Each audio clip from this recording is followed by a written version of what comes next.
future belongs to those who know where they belong. Kate, how was it for you playing, I think, what is really your first proper big-screen villain? It was great. I mean, that was why I wanted to do it, I think, was that it was my first on-screen villain. And I also did love the story and very much like the fact that at the centre of the film you have two women playing both the hero and the villain, and that was just something that I don't think we see very often. You are different. You don't fit into a category. They can't control you. They call it Divergent. You can't let them find out about you. And what if they already know?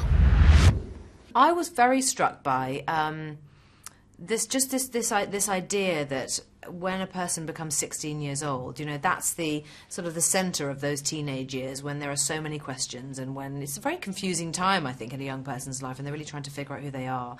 And actually, what if we lived in a world where you could choose, you know, and what if you made the wrong choice? And I think we live in a world where people make wrong choices all the time and sometimes the right choice. But just the idea that you could choose to be in a faction that would help you to find out who you truly are, you know, that was something that just really struck me, because we all want to belong, we all want to count for something and come from somewhere, and that was just those morals I felt were very present in the film.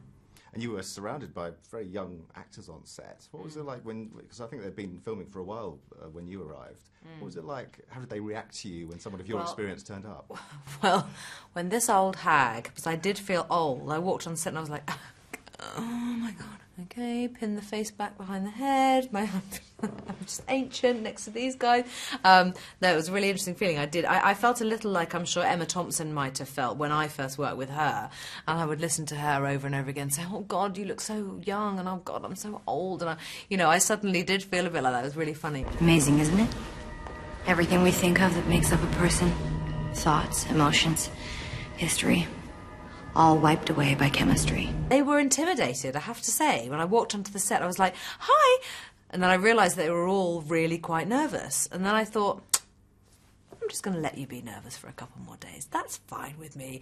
And so a good few days went by where they really were scared of me. It worked a treat. I'm not a method actor, but on this occasion, it really worked. They were all... There was one day when I was doing a scene with Shay, and she turned to me, and at the end of the take she just went, you're out of control. You're just out of control. And I was like, that's great fun. It was just great. I loved it.